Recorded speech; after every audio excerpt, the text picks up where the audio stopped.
Grabe kay katawan ni Biggs.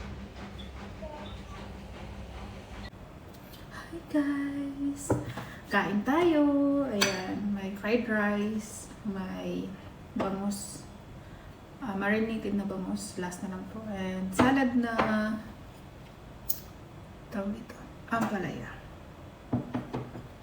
Kain na tayo! Hello everyone. Good afternoon. Ma'am Len Estilan.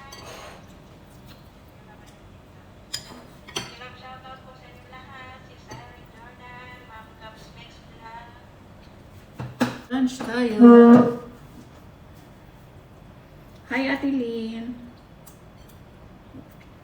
Parang gusto ko magkamay.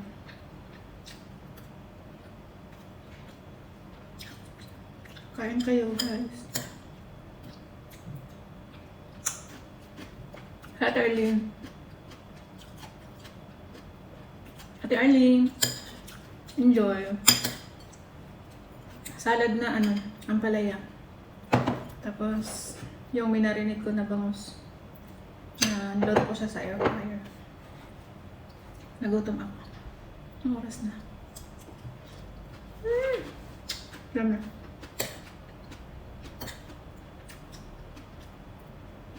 Yum, yum, yum, yum. Wow.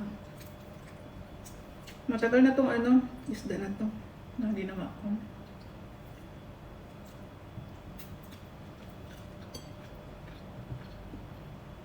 Mamakit si Ate Marites sa kay Sir John.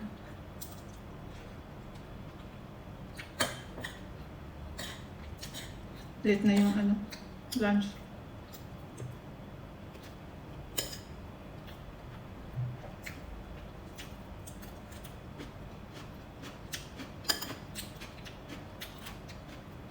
Mag-lunch na rin kayo dyan. Kain ko yung sili.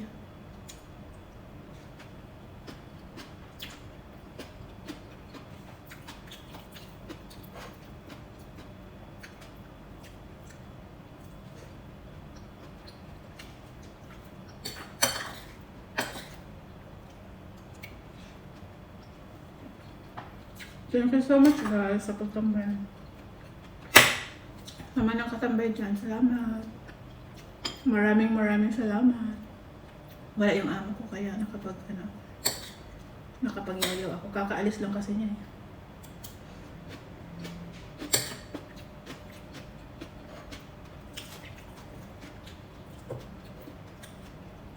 Ako, nilagang mani.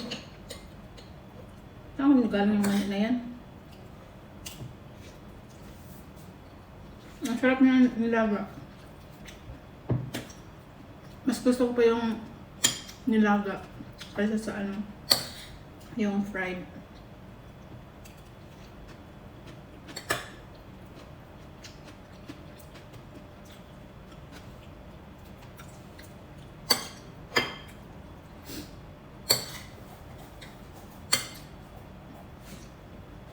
Nagwalwal na si Marific.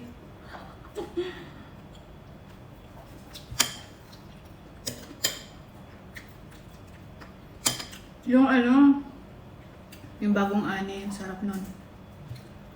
Tapos, kainin mo siya nung hindi pa siya luto. Sa palengke. Dito kasi wala kasi yun eh, sa palengke dito. Pero sa ibang palengke meron.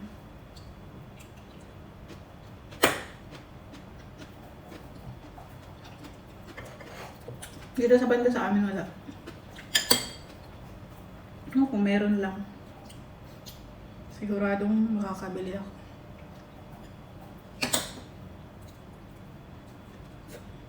Saging nasa banga may nagbebenta dito. Yung 3 peraso, $20. Magkano na yun sa Pilipinas? 100 plus na.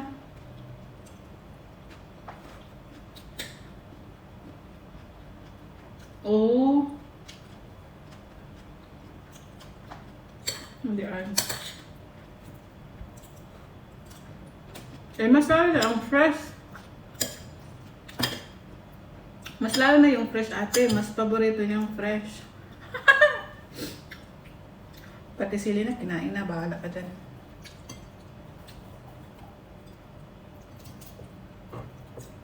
Ano ako sa kapatid ko. Nagpagawa ng daing na bangus. Para padala niya dito sa kaibigan ko.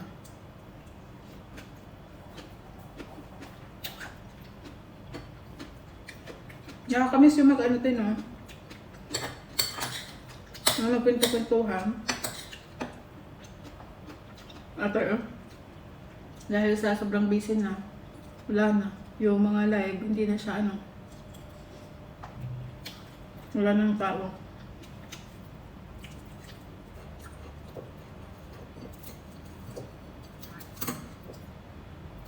Bakit si Ate Marife, hindi na siya nagla-live?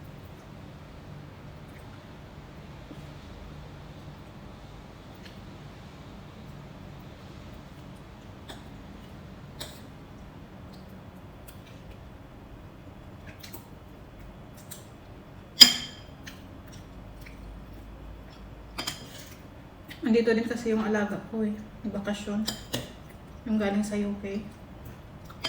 Tagal pang uwi niyan Balik niya sa UK, ano pa?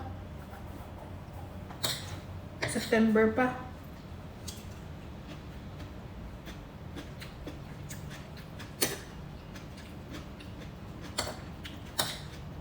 Araw-araw nagluluto dito sa bahay.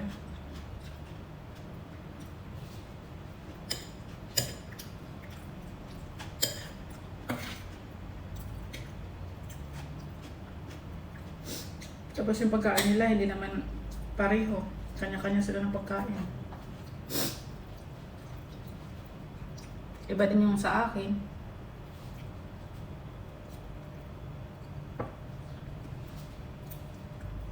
Sarap na umuwi.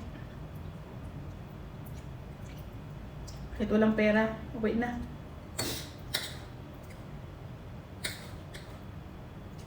Bakit no? Tayo mga OFW walang pera.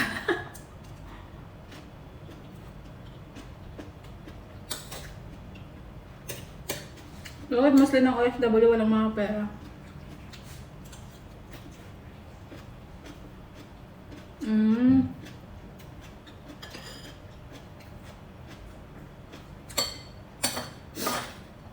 Kasi yung OFW kung matabaho yun, pero walang pero walang mga pera. Buti pa siya. Sa akin lahat araw down.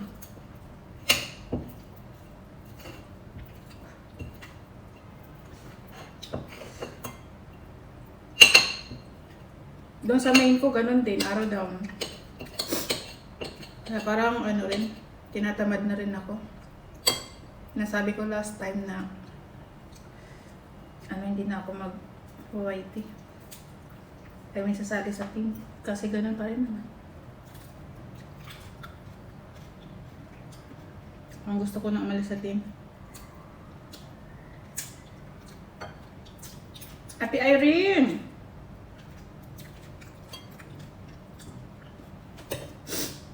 Shout out Ate Irene. Kumusta po? Kain po.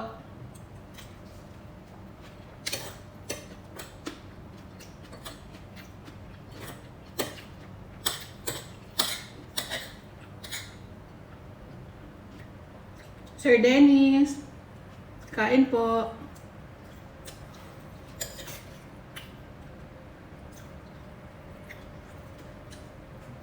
Kulang yung ulam ko.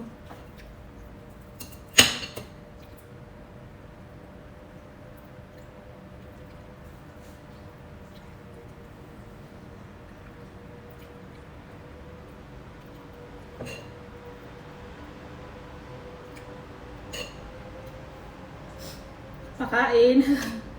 Hindi ka pa nag-lunch? Lunch ka na. Hindi nga. Ate Irene, nakamute live ni Sir John sa akin. Ate Irene nga. May salad na ampalaya at saka marinate na Bangos. Ay, busog na pala ako.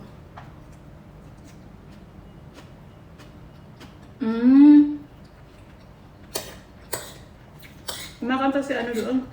Marife.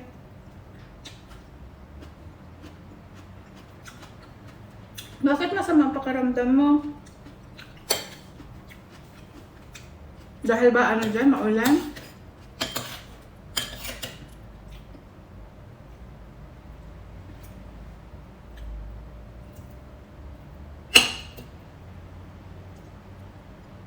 Hindi ko bet ang ano, ang sopas. Kasi may ano siya, may cream.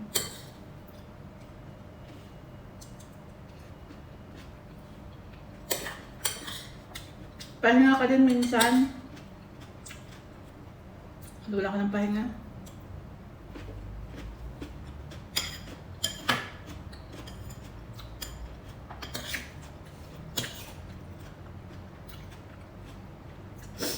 Brown rice sana yung kinakain ko. Kaso yung kanin dyan sa ref, ilang araw na. So, ginawa ko, fried rice na lang. Di ako nakapagtinda. Nilagnat kagabi. Awawa naman ikaw.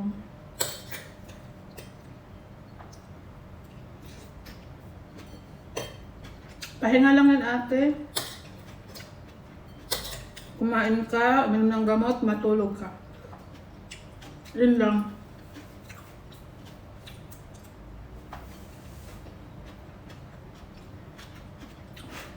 Bakit ngayon, no?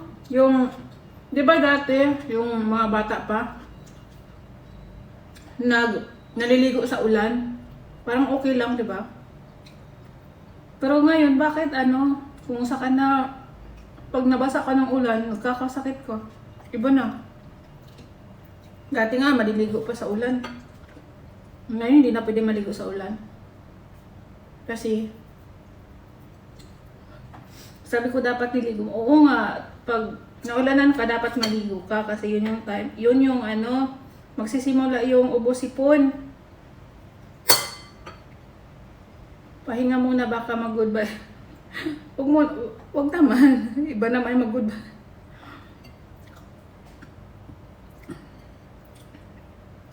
Dapat nga niligo mo pag ano, naulanan ka.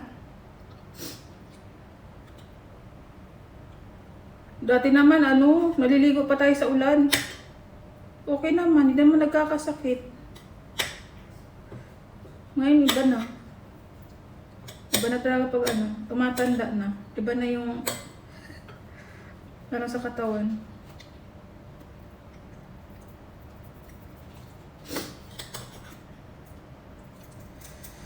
Ayan. Tapos na rin ako kumain. Naubos na yung ulam ko.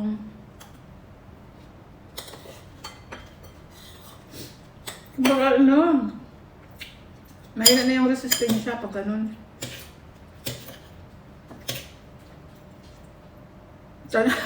Thunders na kasi.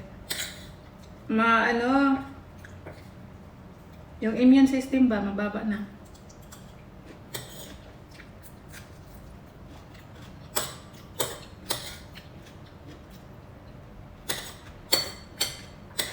Kaya mag-vitamins kayo.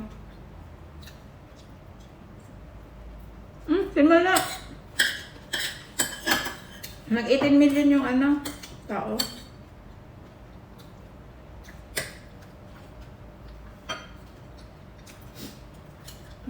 Amdong.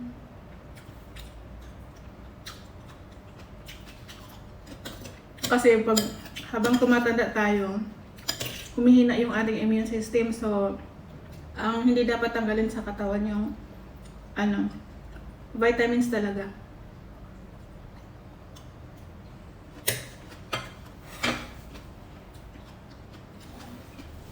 Bye.